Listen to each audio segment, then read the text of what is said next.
এদেশের একজন প্রবীণ আলেম যিনি মারা গেছেন, তিনি তার বইয়ে লিখেছেন যে সালাত, সিয়াম, হজ, যাকাত এক ট্রেনিং কোর্স হ্যায় कि সালাত, সিয়াম, হজ, যাকাত একটা প্রশিক্ষণ মাত্র।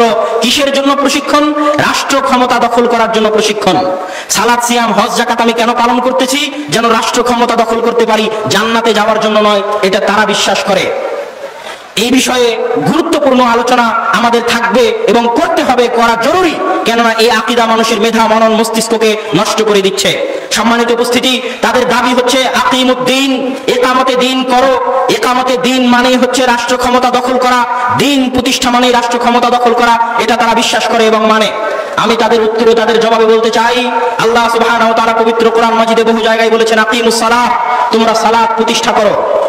সালাত প্রতিষ্ঠা করা মানে কি 10 জন 15 জন সমাজের মানুষকে মেরে পিটে মসজিদে নিয়ে গিয়ে 5 ওয়াক্ত সালাতে হাজির করানো? এইটা কি সালাত প্রতিষ্ঠা করা?